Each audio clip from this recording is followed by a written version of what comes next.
Hello students and welcome to our YouTube channel Delhi Institute for Civil Services. I am your educator Nikhil Saini and I am in front of you with another video lecture. तो आज के हमारे इस video lecture में हम discuss करने वाले हैं गांधी वर्सेस आंबेडकर।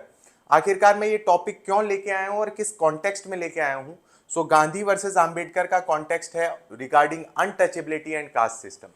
क्या एक्चुअली में इन दोनों के बीच में कोई आइडियोलॉजिकल कॉन्फ्लिक्ट था? इसका हमें प्रमाण कहाँ से मिलेगा? किस तरीके से हम इस चीज को साबित करेंगे? तो इतिहास में थोड़ा पीछे जाते हैं और उस चीज के बारे में चर्चा करते हैं जहां से ये कॉन्फ्लिक्ट जो है बहुत ज्यादा प्रोमिनेंट हो। तो सबसे पहले हम बात करते हैं पूना पैक्ट की। पूना पैक्ट 1932। पूना पैक्ट का बैकग्राउंड कुछ इस तरीके से है कि डॉक्टर भीमराव अंबेडकर ने डिमांड करी थी कि जो डिप्राइव्ड सेक्शन है, डिप्रेस सेक्शन है, उनके लिए सेपरेट इलेक्टोरेट होना चाहिए। तो सेपरेट इलेक्टोरेट को अगर मैं ब्रीफली समझाऊं तो इसका सिंपल कॉन्सेप्ट ये है कि अगर एक रिजर्व्ड जगह से, सपोज कीजिए एससी या एसटी कोई वहां से कैंडिडेट चुनाव लड़ रहा है, वो उनके लिए सीट रिजर्व्ड है, तो इसी के साथ साथ वहां पे सिर्फ एससी एसटी कैटेगरी वाले लोग ही वोट डाल पाएंगे। तो इसके अंदर दोनों चीजें हो गई, वोटिंग राइट्स भी रिजर्व्ड हो गए और सीट्स भी रिजर्व्ड हो गई। इसे हम कहते हैं सेपरेट इलेक्टोरेट। इस चीज के ऊपर गांधी जी सहमत नहीं थे। गांधी जी को लगा कि इससे तो पूरी सोसाइटी डिवाइड हो जाएगी। इसके लिए वो यरवाड़ा जेल के अंदर ही अनशन पे बैठ गए और उन्होंने बोला कि नहीं, ये चीज नहीं हो सकती। हाँ, हम सीट्स रिजर्व कर सकते हैं क्योंकि मैं मानता हूं कि अनटचेबिलिटी भी है और डिस्क्रिमिनेशन भी है, बट अगर ऐसा कुछ हुआ तो चीजें स्ट्रेटिफाई हो जाएंगी, इंस्टीट्यूशनलाइज हो जाएंगी और वो मैं नहीं चाहता। अल्टीमेटली आंबेडकर साहब को झुकना पड़ा और एक पैक्ट साइन हुआ जिसका नाम था Poona pact. Poona pact sign हुआ between Madan Mohan Malviya as well as doctor Bhimrao Ambedkar. इन दोनों के बीच में यह पैक्ट साइन हुआ। तो यहां से हम एक चीज जान पाते हैं कि इन दोनों के व्यूज काफी अलग थे regarding untouchability and caste system. But आगे जाने से पहले मैं एक चीज क्लियर कर दूं कि भले ही दोनों के व्यूज अलग थे, दोनों के तरीके अलग थे, स्ट्रेटेजी अलग थी, पर दोनों का एम एंड ऑब्जेक्टिव एक ही था। वो क्या? तो वो था कि अनटचेबिलिटी को खत्म करना, डिस्क्रिमिनेशन को खत्म करना। तो चलिए सबसे पहले हम जानते हैं मोहनदास करमचंद गांधी, दैट इज महात्मा गांधी के अप्रोच के बारे में। Mahatma Gandhi was not against caste system. Mahatma Gandhi किसी भी तरीके से कास्ट सिस्टम के अगेंस्ट नहीं थे। उनका मानना था कास्ट सिस्टम वाला सही है, चीजें सारी अच्छी हैं। वो जो अपोज कर रहे थे वो थे अनटचेबिलिटी। वो कहते थे कि ये जो डिस्क्रिमिनेशन आप कर रहे हो ये गलत है। कास्ट सिस्टम अपने आप में गलत नहीं, बट जो डिस्क्रिमिनेशन हो रहा है वो गलत है। दूसरी, इन्होंने अप्रोच की जब बात करी तो इन्होंने कहा कि जो डिप्राइव्ड सेक्शन है उन्हें नॉन वायलेंस और सत्याग्रह का उपयोग करना चाहिए। ठीक है, मोरल परसुएशन, दैट इज जो अपर कास्ट है, जहां से डिस्क्रिमिनेशन हो रहा है, जहां से प्रॉब्लम आ रही है, जो इक्वालिटी का दर्जा इन्हें नहीं दे रहे, वहां पे नॉन वायलेंस का प्रिंसिपल इस्तेमाल करना चाहिए और सत्याग्रह का प्रिंसिपल इस्तेमाल करना चाहिए रादर देन वायलेंस। इनका मानना था कि उनकी अंतर आत्मा को जगाओ, उनकी कॉन्साइंस से अपील करो कि ये जो आप कर रहे हो ये बहुत गलत कर रहे हो। ये इनका अप्रोच था। इनका अप्रोच बेसिकली सत्याग्रह के ऊपर ही बेस्ड था, जो हमने नेशनल मूवमेंट के अंदर भी देखा। इनकी स्ट्रेटेजी की बात करें तो किस तरीके से अपलिफ्ट किया जाएगा, क्या काम किया जाएगा, कोई तो मेथड होगी, कोई तो अप्रोच होगी। तो इन्होंने अपनी स्ट्रेटेजी देते हुए कहा कि हमें कंस्ट्रक्टिव वर्क करना है। इन्होंने बोला कि हमें सेल्फ रिलायंस पे काम करना है। जो डिप्राइव्ड सेक्शन है उनको एजुकेशन देना है, उनके लिए बेहतर चीजें डेवलप करनी है। हमें हमेशा कंस्ट्रक्टिव वर्क पे ध्यान देना है, सेल्फ रिलायंस पे ध्यान देना है। ये इनकी स्ट्रेटेजी थी। हम देख सकते हैं कि महात्मा गांधी को हम इस तरीके से जो है कंक्लूड करेंगे regarding their ideas about untouchability and caste system. अब अगले हमारे थिंकर की तरफ चलते हैं, that is doctor Bhimrao Ambedkar. Doctor Bhimrao Ambedkar का क्या कहना था? बड़े ही इंटेलेक्चुअल व्यक्ति थे, हर एक चीज को बड़ी बारीकी से परखते थे। तो सबसे पहले तो डॉक्टर भीमराव अंबेडकर जो है वो कास्ट सिस्टम के अगेंस्ट थे। डॉक्टर भीमराव अंबेडकर ने कहा कि अगर हम कास्ट सिस्टम को ही हटा दें तो अनटचेबिलिटी वाला मैटर ही नहीं रहेगा।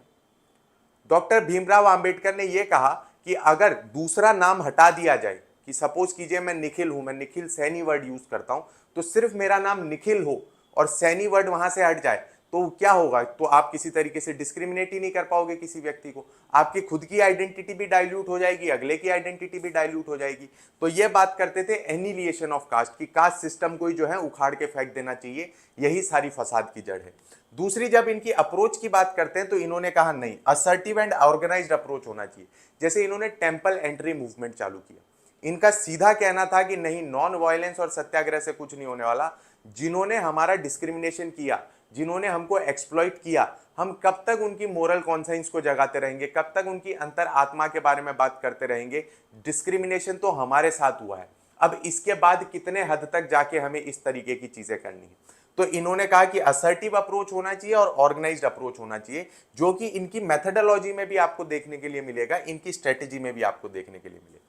स्ट्रेटेजीज की जब हम बात करते हैं तो ये चाहते थे कि पॉलिटिकल रिप्रेजेंटेशन ज्यादा से ज्यादा मिले, जो कि हम देख सकते हैं कि इनकी डिमांड क्या थी कि सेपरेट इलेक्टोरेट मिले डिप्रेस सेक्शन को, सेपरेट इलेक्टोरेट मिले डिप्राइव्ड सेक्शन को। ये इनकी डिमांड थी। क्यों? क्योंकि मैं हर बार ये चीज आपको कहता हूं कि जिस भी चीज का लीगल सोल्यूशन नहीं हो सकता उसका पॉलिटिकल सोल्यूशन हो जाएगा। अगर आप कोई चीज लीगली डिमांड नहीं कर सकते तो उसको पॉलिटिकली डिमांड करिए। आप अपनी सरकार पे प्रेशर बनाइए, आप वहां जाके अपने जो प्रतिनिधि हैं, आपके जो रिप्रेजेंटेटिव्स हैं, या तो पार्लियामेंट के अंदर या स्टेट लेजिस्लेटिव असेंबली के अंदर, उनके थ्रू अपनी बात रखिए। तो यहाँ पे अगर पॉलिटिकल रिप्रेजेंटेशन होगी डिप्राइव्ड सेक्शन की, तो वो पार्लियामेंट के अंदर जो लॉ मेकिंग होगी या फिर जो क्वेश्चन आर होगा उसके अंदर इफेक्टिवली पार्टिसिपेट कर पाएंगे और बता पाएंगे कि हमारी दिक्कत क्या है। आगे चलें तो लीगल रिफॉर्म्स की इन्होंने बात करी कि जो लॉज हैं, लॉज थोड़े से स्ट्रिंजेंट होने चाहिए, थोड़े स्ट्रिक्ट होने चाहिए। इन्हीं लाइंस पे हमने अलग अलग तरीके के लॉज भी बनाए आगे जाके, जिसके अंदर पहला मोस्ट इंपॉर्टेंट लॉ की अगर हम बात करें so that is civil rights act, और दूसरे की अगर हम बात करें prevention of atrocities SC/ST act. ठीक है, तो ये दो एक्ट की बात करें, ये लीगल रिफॉर्म्स है, ये उनकी पोजीशन को स्ट्रेंथन करते हैं। तो ये अप्रोच थी डॉक्टर भीमराव अंबेडकर की। दोनों के अप्रोच में डिफरेंस क्या था? एक विश्वास रखते थे नॉन वायलेंस में, दूसरे बोल रहे थे नहीं असर्टिव, हमें असर्ट करना है अपने आप को। एक की मेथडोलॉजी क्या थी? एक की मेथडोलॉजी थी कंस्ट्रक्टिव वर्क, कि हमें क्या करना है, सहायता करनी है। दूसरे की मेथडोलॉजी क्या है कि political reforms, political representation and legal reforms. तो यहाँ पे इन दोनों की अप्रोच में ये थोड़ा मेजर डिफरेंस था। इसी के साथ साथ हम बात करें तो कास्ट सिस्टम के ऊपर व्यूज क्या थे? महात्मा गांधी कास्ट सिस्टम के अगेंस्ट नहीं थे, जबकि हम बात करें डॉक्टर भीमराव अंबेडकर की, इनका मानना था कि कास्ट सिस्टम को जड़ से उखाड़ के फेंक देना चाहिए। अब क्लास कंक्लूड करने से पहले मैं आपसे एक क्वेश्चन पूछूंगा, तो जुड़े रहिएगा एंड तक, बट उससे पहले 2-3 इनपुट मैं मेरी तरफ से भी देना चाहूंगा। ठीक है, एक बहुत ही बड़े थिंकर ने कहा है कि भारत में नीचे से नीचे माने जाने वाली जाति भी अपने नीचे एक और जाति ढूंढ लेती। ठीक है, ये हम कोट कर रहे हैं। क्या कहा है कि भारत में नीचे से नीचे माने जाने वाली जाति भी अपने नीचे एक और जाति ढूंढ लेती है। मतलब कास्ट सिस्टम की जो हायरार्की है वो इतनी ज्यादा स्ट्रांग है और इतनी ज्यादा स्ट्रेटिफाइड और इंस्टीट्यूशनलाइज्ड है कि अगर हम बात करें SCs की, तो SCs के अंदर भी हायरार्की है कि कौन अपर SC कौन लोअर SC। तो इन सारी चीजों को ध्यान में रखते हुए, इंडिया के डेमोग्राफी को ध्यान में रखते हुए, इंडिया की हिस्ट्री, सोसाइटी को ध्यान में रखते हुए आपको मुझे इस चीज का आंसर देना है, कमेंट करना है, और कमेंट में मुझे यह बताना है कि आपके according which approach is best, कौन सी अप्रोच बेस्ट है, डॉक्टर भीमराव अंबेडकर की बेस्ट है या महात्मा गांधी की बेस्ट है। और कमेंट करते हुए आपको अपना रीजन भी देना है। ठीक है, तो एनालिटिकल एबिलिटीज डेवलप कीजिए अपनी, analytical capabilities develop, analytical capabilities अपनी डेवलप कीजिए और मुझे पूरा रीजन दीजिए, मुझे बताइए कि आपको ऐसा क्यों लगता है। So thank you very much for watching. I hope you like this video lecture. अगर आपको पसंद आया हो तो लाइक करें, शेयर करें, सब्सक्राइब करें। Thank you very much.